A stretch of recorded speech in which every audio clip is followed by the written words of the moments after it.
Ladies, what's going on with your money? Do you know what your net worth is? Have you looked at it in a while? Or you're not really sure what that even is? Fear not. We're going to dive into it in this episode. How about your career? Are you on track to grow? Or are you kind of faltering where you are? It is time to grow, baby. So time to talk to your boss, talk to your HR, talk to somebody to start making a plan for growth. And how about your marital relationships, my married friends? Are you current? Do you know how to get current? Do you know what it means to be current with your spouse? Well, if you have never heard this hip term, you're in for a treat because we are going to talk with my friend and mental health counselor, professor, and life coach, Ashley Elliott, at the end of this episode. Oh, and by the way, this episode is all about marriage, so it gets a little steamy. Welcome to the Katie Hyer Show. Buckle up. I am your host, Katie Hyer, and I love this show. It is so much fun because my husband and I had a dumpster fire of a start financially, and we made it out. Singes and all, but we did make it out after finally becoming debt-free from almost $200,000 of student loans. So if there was a marriage fight about money, we probably had it. And we lived to tell the tale. So here we are, happily married, 11 years in. And we hope that you, by hearing our stories, can go and make better decisions, better choices than we did. And I am so excited about this episode because, guys, there is really nothing more important than our relationships, right? And if you have been tracking along with me, you know that I like to look at the Proverbs 31 woman for wisdom, for guidance, to figure out how are we supposed to navigate these relationships? How are we supposed to navigate our finances and our jobs? What is the wise thing to do? And I have to admit, when I first read this part, I was a little surprised. So let's jump in to the Proverbs 31 woman.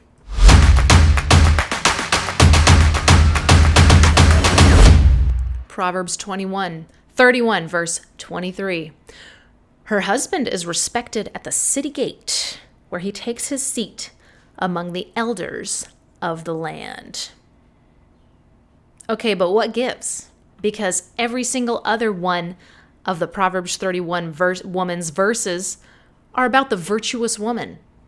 What's up with this man coming up in here? This is about the Proverbs 31 woman. Okay, here's what I think. I'm reminded of the verse, the quote that I'm paraphrasing that says, behind every great man, there's an even greater woman. Anybody? Of course, as I have previewed, this episode is all about relationships. And this verse shows us that their partnership, their marriage, their arm in armedness lifts them both. Strengthens them not only in their own personal relationship, in their own family, but in their community. To be an elder at the city gates means he was a senator or some type of council member. Their relationship is at the core of this verse. And all too often in America today, we talk about and see a lot of separate visions, separate goals, and separate finances, even in marriages. And this is a huge problem. Now, there is no shame here, so if you and your spouse are on separate finances, just listen in for a little bit longer because I want this to help you, encourage you, support you, and bless you. God bless you. But here's why separate finances is such a huge problem. Two big things. Number one, money fights. Money fights are one of the driving reasons behind divorce in America. Isn't that just heartbreaking? You love each other, you give your lives to each other, you plan your eternity together, and fights about money ruin it all. Okay, that is just sad to me. There is a better way. You can be on the same page with your finances. And the second big reason separate finances are a huge, huge problem is because I have seen way too often where a couple is so trusting, he trusts her with all the money decisions, or she trusts him with all the money decisions, and one spouse feels overburdened, but it's their responsibility to carry all the weight in this arena.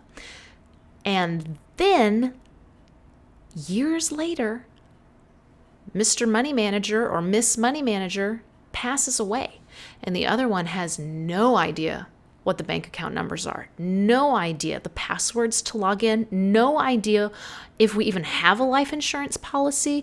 What is life insurance? What do you mean I have a whole bunch of money waiting for us? I don't even know where to go to pay the mortgage. I have seen this, guys. It is not a good scenario. Plus, I want to read you one of Dave and I's favorite scriptures. It's from Ecclesiastes 4, verses 9 through 12. And don't worry if you're not a church person, you are still going to benefit from this. Listen, 2 are better than 1 because they have a good return for their labor. If either of them falls down, one can help the other up. But pity anyone who falls and has no one to help them up. Also, if 2 lie down together, they will keep warm. But how can one keep warm alone? Though one may be easily overpowered, 2 can defend themselves. A cord of 3 strands is not easily broken. 2 are better than 1 because they have a good return for their labor. There's this incredible story about a Belgian draft horse. A big, colossal hulk of a horse can carry 8,000 pounds, can pull a cart with 8,000 pounds. That is incredible strength. But if you put 2 of these draft horses together, they can't just pull 16,000 pounds together, 8 plus 8, linear, 2 plus 2. No, when you have 2 horses that are trained together, they know each other, pulling together, they can pull 24,000 pounds together. They can pull 3 times the weight of 1 horse. 2 are better than 1 because they have a good return for their labor. And then though one may be overpowered, 2 can defend themselves. A cord of 3 strands is not easily broken. 3, where did 3 come from? We've been talking about 1, 2, 1, 2. The 3rd strand in the cord is the Lord. 2 of us unified with God. A cord of 3 strands is not easily broken. And the same goes for our money. When we are unified, our finances will go further. And how do I know that? This is a book called The Millionaire Mind. There are many more by the late Dr. Thomas Stanley, and he wrote The Millionaire Next Door. So many books, so many articles. He did so much research on millionaires. He was the first one to really do a cornerstone study on millionaires. He ended up interviewing thousands and thousands of them to figure out the trends and the truths of how did these people become millionaires. And it's important to remember that they became millionaires because most of the people in America today who have a net worth of $1 million, that is what a millionaire is, someone with a net worth of $1 million, meaning you take everything you own, your house, your car, your land, the cash in your bank account, your retirement accounts, your motorcycles, anything that you own, you add that all up and you calculate your total, and then you subtract anything you owe, any 401k loans, any credit cards, any student loans, your mortgage, a HELOC, payday loans, personal loans, all that debt is what you owe. You subtract what you owe from what you own, And that's your net worth. Dave and I started out our marriage with a very, very, very, very negative net worth. I said dumpster fire earlier, and I really meant it. But if you have a net worth of $1 million, you're what's known as a millionaire. And most of millionaires in America today don't look like NFL stars or entertainers or lottery winners. They look like the person next door. They're allergic to debt. They don't buy fancy cars. They live frugally, modestly, and with very intentional planning. And in his research, Thomas Stanley found out that 95.8% of the millionaires, we could call that all of them, 95.8% of the millionaires in his study gave their marriage credit for their accomplishment. It is hard to go that way if your spouse is pulling you the other way. But if you are equally yoked, if you and your draft horse are training, are aiming for the same place, you'll get there 3 times faster than one of you alone. Now, some of the things I pulled out of The Millionaire Next Door were, and all of these tidbits represent to me the promise that you and I, normal, everyday anybody's, this is available to us too. For example, the support of a loving spouse can get a partner through tough spots. It's one of the things they mentioned. Another thing that he saw is millionaires have combined finances. He also found that each month they plan their money together from what they want to accomplish annually.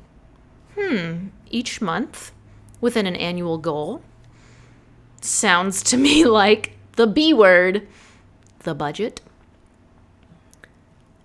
And then he says they do plan together. They budget together and they do life together. Remember the very famous war tactic?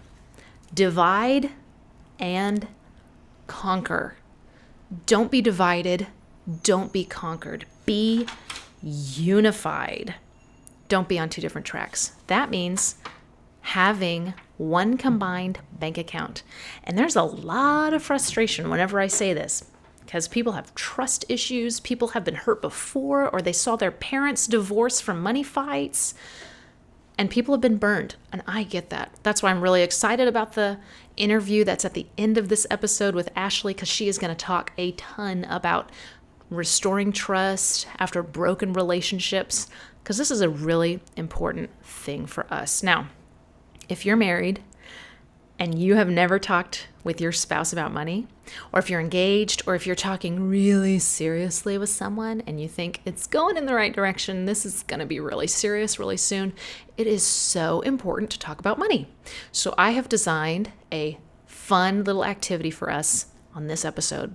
I am going to read 10 prompts or questions, and you and your spouse or your fiance or your person you're talking seriously with, listen to each question, pause the episode, and then talk.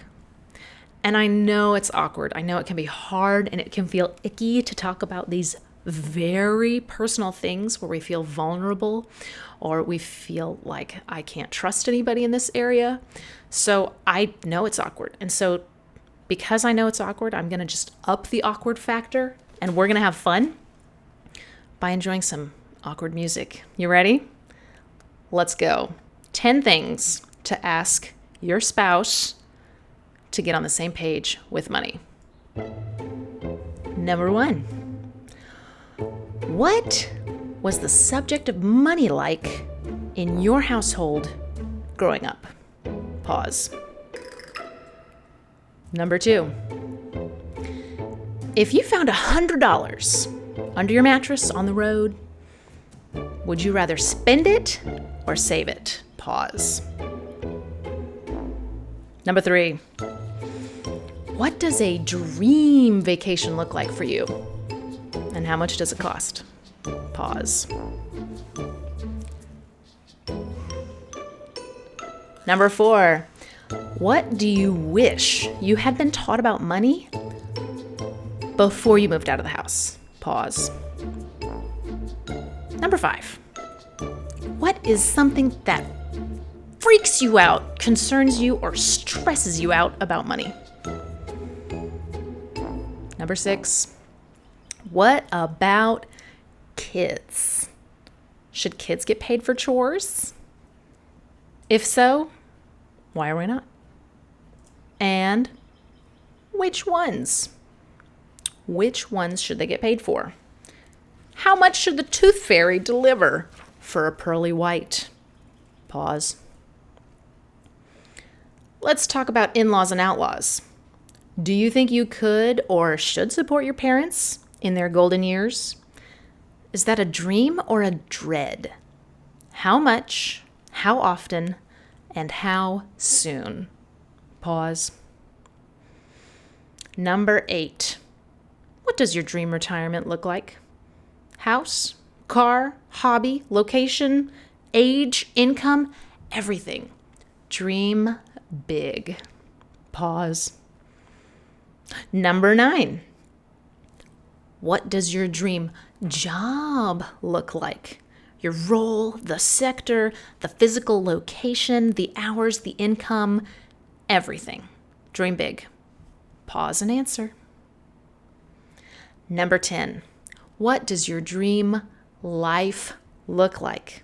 Your house type and size, your work-life balance, kids, working inside or out of the home, food and meals, education, role at church or volunteer activities, fun with friends, everything. Everything.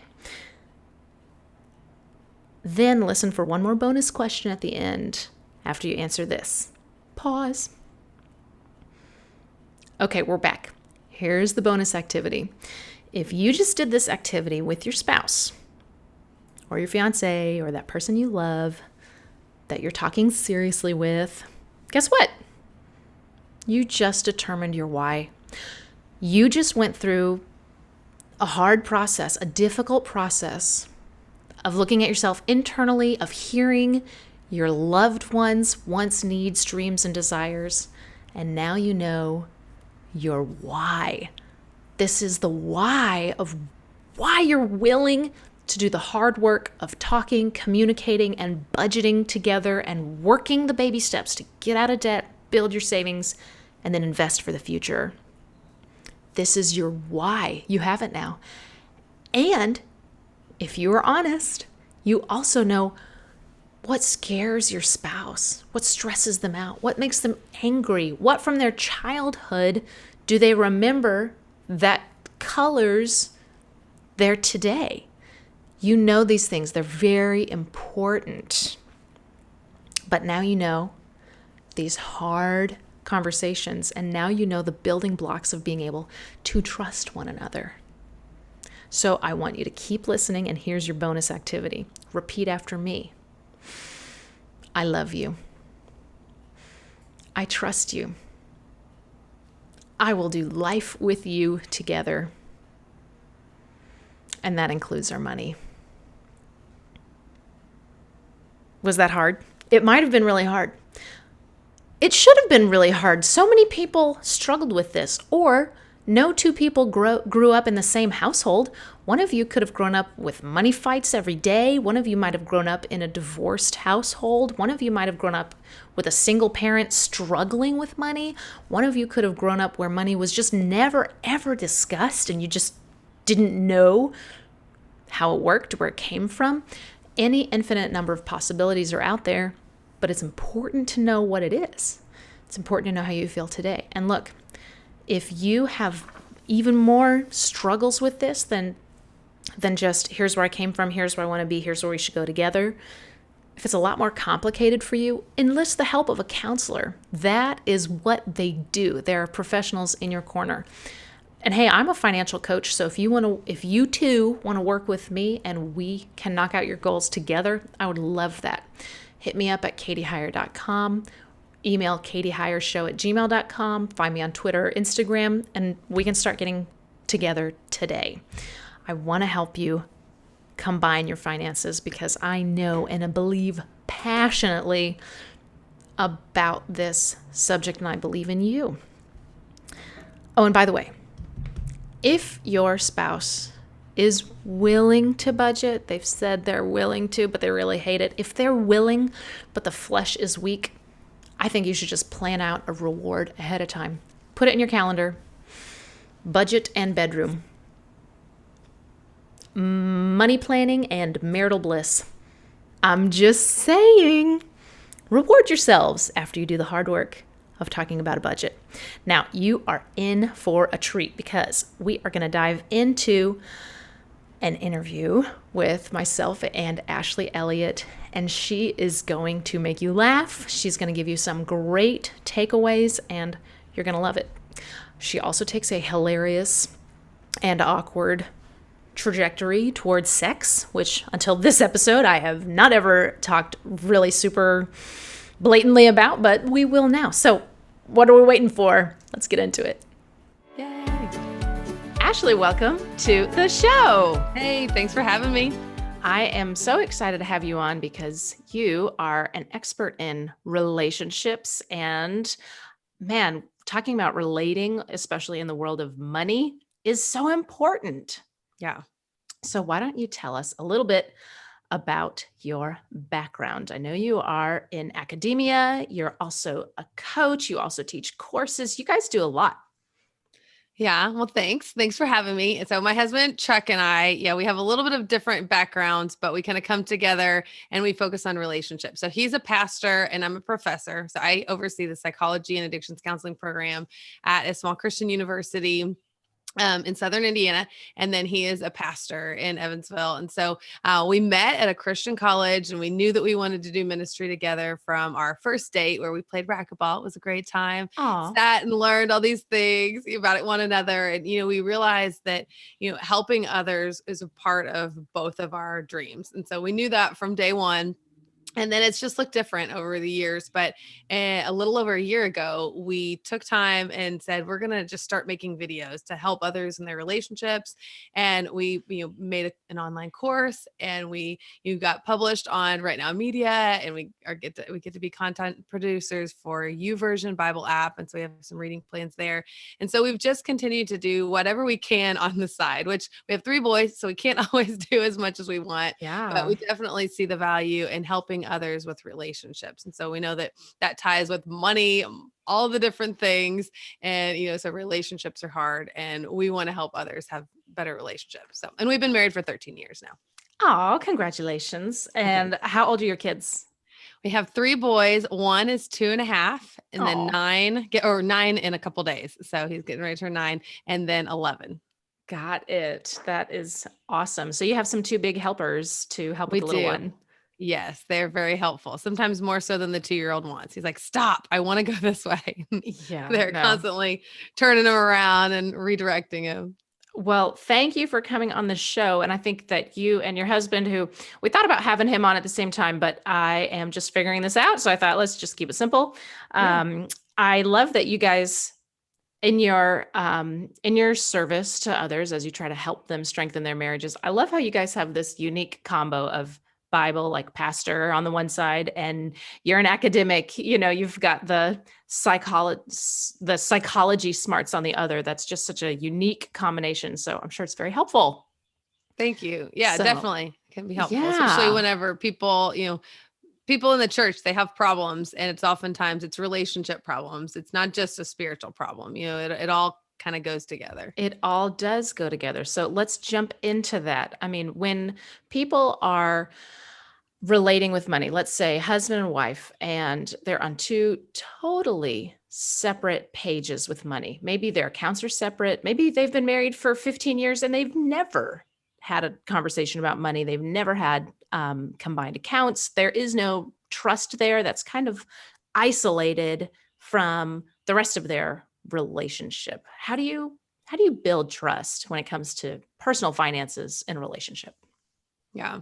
A lot of times, trust kind of breaks down, sometimes quickly, sometimes over time, but we don't always think about how we distrust then as a result of those broken areas of trust in the past. So I would say, for individuals who are having, some trust issues, really think about what is the root. So if someone, has been previously married and they no longer trust you, then, okay, well, is this relationship just like that other relationship, or have I healed from those wounds? Do I need counseling for myself, or do I need to have a conversation about it? So we call that being current whenever, you don't have any unresolved issues between the two of you.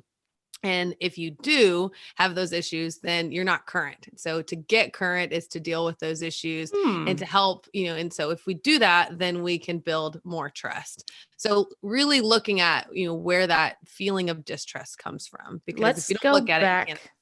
Let's go back to that being current thing, because I've never heard of that before. Is that academic speak? Is that something you and Chuck came up with? What It is that? actually came from a training for a workshop. And so my husband and I trained in a lot of marriage education workshops, and we have searched the world over. So if anyone out there knows who it was who first said the idea of being current, I can't give them credit because I don't know, but I'll say it's not original to us, but we use it all the time. So we tell people, get current. So Because, if you it's guys really are on helpful. two separate pages, you're not current, or it's you and your own struggles, like you're not current with yourself. What is it? I believe we can kind of not be current with ourselves as well, but it's really oftentimes shared like in the context of relationships. Really in marriage is where we heard it, but it's in any relationship. So if, you haven't dealt with some sort of conflict or even something that can be good sometimes, but usually we're going to feel like we're not current whenever it's a negative thing, because there's some sort of barrier that's keeping us from wanting to, allow the person into our circle. And so looking at what that is, addressing it, and then being able to move on, which usually is going to require some sort of communication, which can be challenging. So let's jump into that tactically. Let's say Okay. husband and wife just decided they're going to pay off all their credit cards and they Mhm. want to start maxing out retirement, but they have never budgeted before and they each are used to spending whatever they wanted for their own wants. How do you get current? How do you get on the same page? I mean, that is a really hard conversation for couples to have the first time. Definitely. So I would say if you have one of them really wants to do the budget or wants to cut back in an area and the other one doesn't, what would then later happen? Say I'm the one that's frustrated and I don't want to say anything. I don't feel like my husband's using the budget, and then I just don't say anything for a while. Well, we're not exactly current if I'm not saying something. So then I go and I get groceries and I go, now we're over budget. And I'm around him and I don't say anything nice to him. And he's like, what's going on? Everything, I'm fine. I'm fine. Right. And you're like, no, you're not fine. And don't lie. Don't act like, and so we're not current. I'm frustrated because you don't see eye to eye and I'm not talking to you about it. And that's where we kind of get into emotional games, that we're like, oh, you have to figure out, what am I really mad about? Why am I upset? And instead, if we can ask those questions to ourselves, why am I mad? Have I communicated about it? Am I current? Does he even know? Because it's my responsibility to have my needs met. If I am mad because I feel like my husband's spending money, and even though we've talked about it at some point, if I'm not current with myself, being honest about where I am, if I'm not, current with him, if he doesn't understand why I'm upset, then it's really difficult to have a healthy conversation, healthy relationship.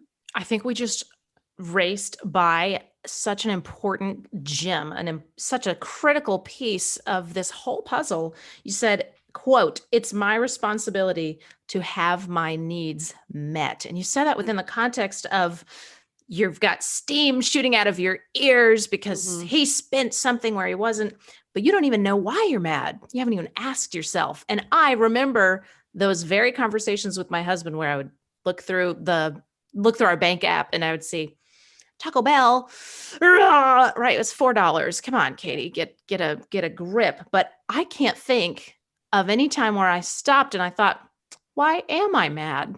So I guess you need to start thinking introspectively before you unleash on your partner. This is such an interesting part to me.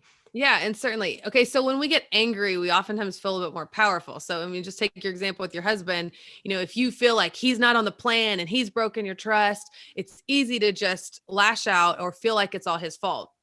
But if we take time to say, why am I angry? Well, I'm angry because I really am afraid that we're not going to meet our goal. It's a we're on the same team. And I feel like he's not, there with me. And so if we have a conversation with him and we say, hey, I saw you went to Taco Bell and I feel afraid that we're not going to meet our goal for the month, that's going to be a lot different. But a lot of times we're just like, you don't care about me. And we just get angry. And we don't really, we missed over that, taking that time to think about how to say it, regarding our needs as a couple. We feel that person is against us. So it's like we're on the same team, and remembering that, taking that time to say, these are my needs that I need. Like, I need him to never eat out. Is that realistic? Is that something I can let go? Do we have a budget for it? Have we had a conversation? Do we need to have another conversation? Kind of taking that time to step back and go, my needs aren't being met. How can I have a conversation? And it's tough. And having a relationship where you, especially money, like two different people, two different habits and desires. My husband tends to love to eat out every single day.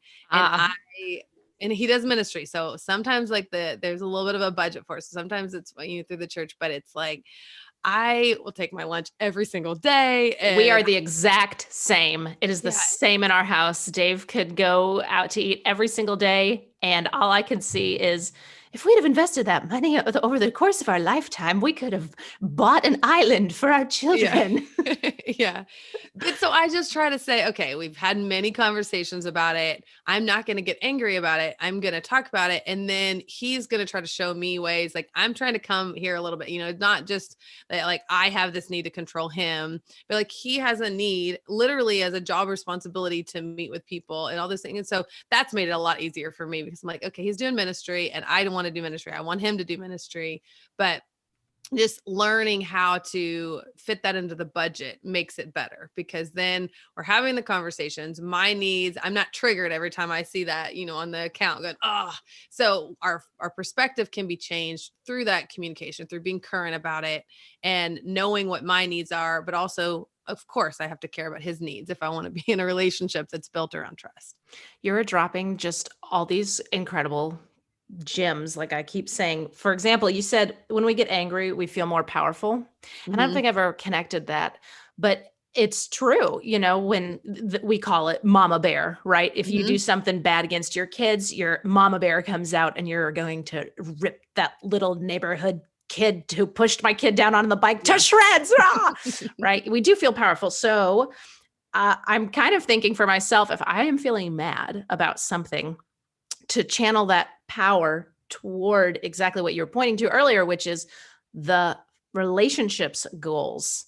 I want us to win at this. And so do you. We've talked about this before. So I'm thinking about that as I learn from you in terms of reframing this stuff, so we don't feel triggered anytime we look at our bank account and see 12 Taco Bell transactions, right?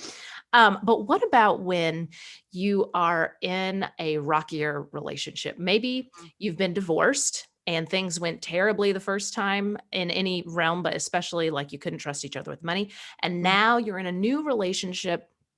How do you build trust after brokenness, either with that same person or with a new person when you've been hurt before?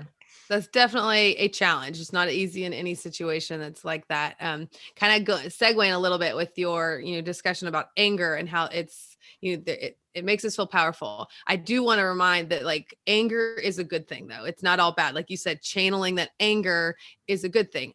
Every emotion was made by God. And we see biblical examples of Jesus being angry, different things like that.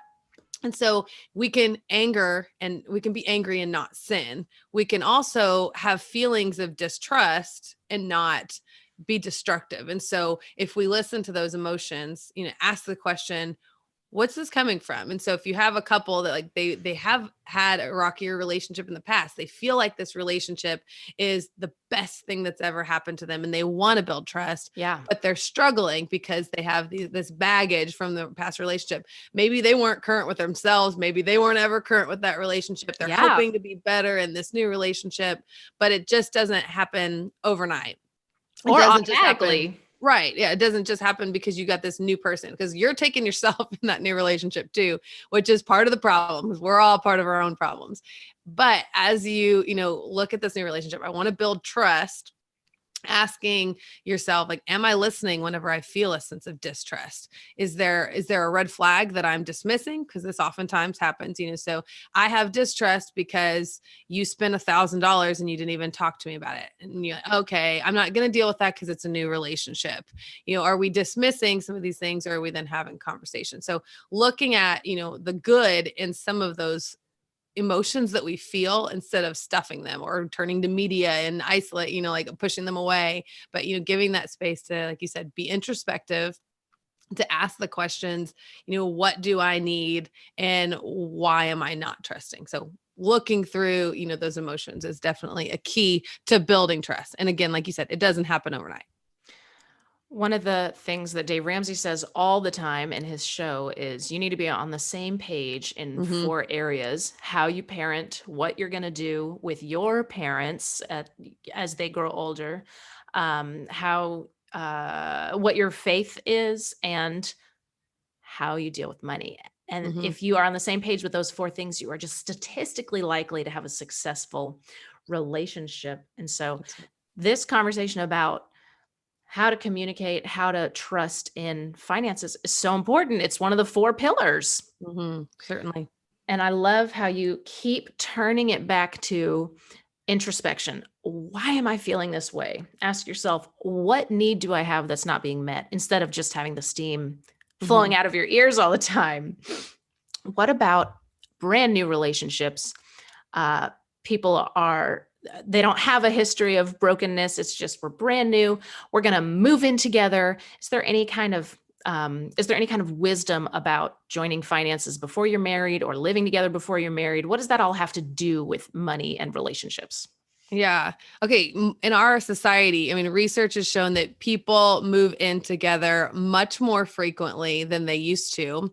And then we also see that people are keeping their finances separate more often than they used to. And that can kind of make sense, because if someone's cohabiting, they're living in the same house together, they're not going to automatically put their finances together. And so then if they find themselves 3 years later, like, at what point does that happen? For most people, it would be marriage would be that day one, whenever that, that begins. So yeah, traditionally day one used to be both. Day one was both you moved in and you combined your finances. And now we have this murky gray whenever or never-ness. Yes. And I think that it brings a lot of challenge, because there are people who are halfway kind of committing and then they end up leaving, and then we don't have the trust. And so there's a lot of breakdown from the relationship, where a lot of people have a harder time. So there's been some research on cohabitation. People will kind of say, like, there is really no difference in divorce rates or unhappiness. But some of the newer studies show that for about the first year, whenever some people have been married after cohabiting, there isn't much of a difference in the divorce rate. But after that first year, it is statistically significant that people divorce more. Wow. And then whenever people have that second marriage, that third marriage, the divorce rate goes up even more. And so we see that, the breakdown of trust, it breeds more distrust. And so this is where we kind of go back to you being introspective, being current with your person. And if you are in a new relationship, maybe you can't get current with that other person. Maybe you can. If you have kids, then maybe you need to use some co-parenting conversations and really see if you can get as current as possible, so that you're not often triggered with distrust and frustration, and work through that for yourself, so that you can build that trust with the person. And then again, going back and looking at, like, where is my distrust? But I definitely see that our culture's changed a lot, where cohabiting is just seen as normal. And even like in youth ministry, whenever we talk to kiddos, like, it's no longer like first come marriage, then comes the baby carriage. Like, there's not that mentality. It is, oh, I'm going to just move in. And I mean, I even had someone say recently that they were going to move in with their boyfriend, and they said, oh, we'll wait to have sex until we're married. And because they knew that they'd heard that biblically, but then whenever they were thinking about it, they were going to move in with their boyfriend because that's what they see. Yeah. And so we were kind of pointing out, like, oh, so you think you'd live with them? Like, where would you sleep? I'm like, Probably, oh, the same. Oh, yeah. Oh, like they kind of walk through because they're so far away from it.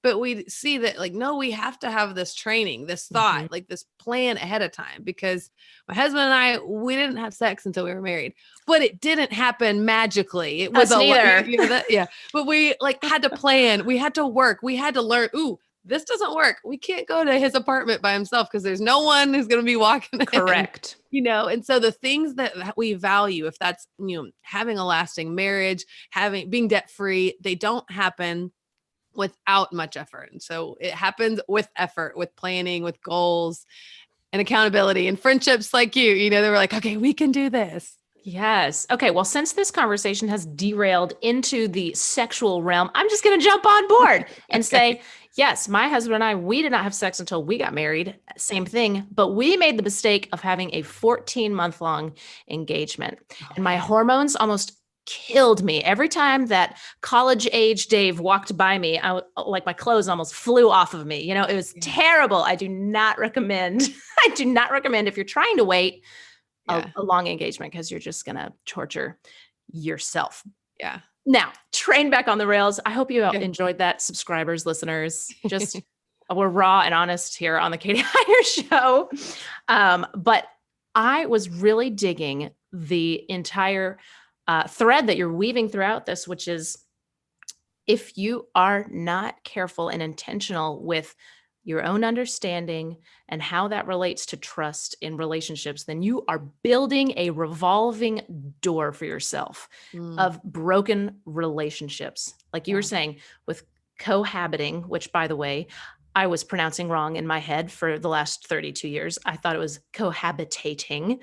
Um, if you do that, you just said, statistically, you're more likely after the first year to get divorced later, and then you have the ground sown for distrust around money and around relationships. So the next time you move in with somebody, it just gets worse and Mhm. worse. It's a vicious cycle. So I just wanted to point that out. That's such a good thing to look into, because it reminds me of this question: like, why do people leave? Yeah. People leave because all these trust issues. I mean, you tell me, Mhm. because you're the expert. Why do people leave? Yeah. So we developed a program, called Why People Leave. And, as people have left us and we've been, part of churches where people have left and we've seen marriages dissolve, and we're in the field where we're in the mud sometimes with people trying to help save their relationships. Yeah. We see people often don't get help until too late, like in married relationships. Statistically, it's more likely that the woman asks for help.